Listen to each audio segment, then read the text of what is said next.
Yang pertama terkait kecelakaan lalu lintas di jalan tol arah Merak ke Tangerang, kilometer 74900.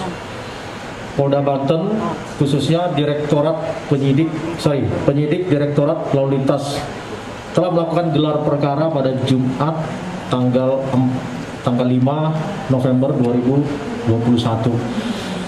Konteksnya adalah melihat fakta-fakta yang telah diperoleh dari pemeriksaan 6 saksi dan 1 ahli. Maka disimpulkan dalam gelar perkara itu untuk menetapkan saudara RT 48 tahun yang adalah pengemudi truk tangki kimia sebagai tersangka dalam kasus laka lantas yang mengakibatkan matinya orang dan beberapa orang lain terluka. Jadi pasal yang dikenakan terhadap yang bersangkutan adalah pasal 310 ayat 2, ayat 3 dan ayat 4 Undang-Undang Nomor 22 Tahun 2009 tentang lalu lintas dan angkutan jalan. Fakta lainnya yang sudah tereksplor dalam gelar perkara adalah bahwa saudara RT mengemudikan kendaraan tangki dengan overmuatan. Artinya kapasitas kendaraan yang diperbolehkan hanya 11 ton. Namun pada saat dikendarakan tanggal 17 Oktober 2021 saat kecelakaan, kendaraan itu over 14 ton. Jadi jumlahnya tonase yang diangkut dalam truk tangki tersebut adalah 25 ton. Ini fakta hukum yang memang ditemukan oleh penyidik. Sehingga terhadap saudara RT sudah dilakukan penahanan sejak tanggal 5 November 2021 pasca ditetapkan sebagai tersangka.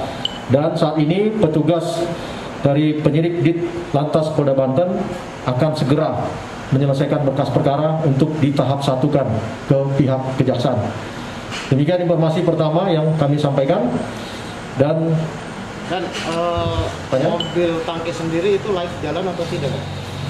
Ya, untuk kondisi kendaraan, kalau sudah over muatan, sekali lagi, kalau sudah over muatan, maka tidak seharusnya digunakan karena kondisi kendaraan tersebut tidak layak jalan.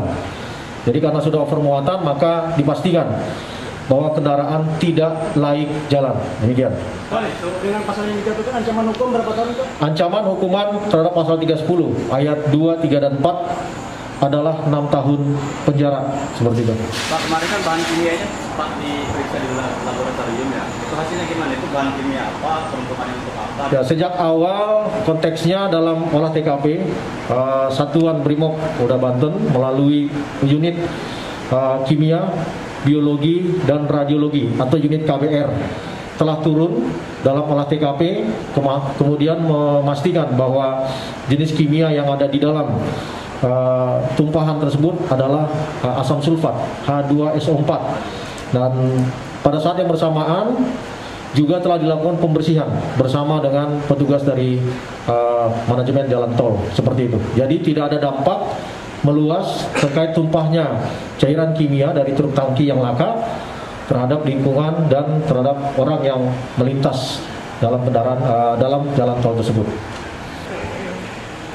Terkait dengan kecelakaan 4 unit bus Komara pada tanggal 15 Oktober 2021 di jalan tol kilometer 69200 arah Tangerang menuju Merak, dapat diinformasikan yang pertama kami turut berduka cita terhadap korban jiwa yang terjadi pada kecelakaan tersebut, dan yang kedua telah dilakukan kembali gelar perkara oleh penyidik Direktorat Lalu Lintas Polda Banten dan menetapkan bahwa memang terjadi kelalaian dalam peristiwa kecelakaan itu, tetapi terhadap subjek hukum, supir dari bus Jaya Komara, terutama yang berada pada urutan pertama mengakibatkan rem mendadak,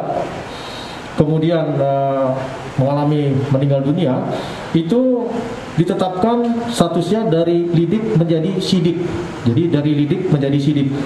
Maka sesungguhnya supir bus juga adalah orang yang patut dimintai pertanggungjawaban pidana dalam kasus laka lantas sesuai dengan pasal 310 ayat 2, ayat 3 dan ayat 4 Undang-Undang Nomor 22 Tahun 2009. Namun sesuai dengan azas hukum pidana pasal 77 KUHP terhadap seseorang yang meninggal dunia, maka padanya hak untuk penuntutan pun ditiadakan.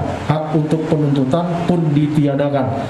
Maka terhadap subjek hukum driver atau pengemudi bus Jaya Komara, penyidikannya dihentikan. Sekali lagi, penyidikannya dihentikan.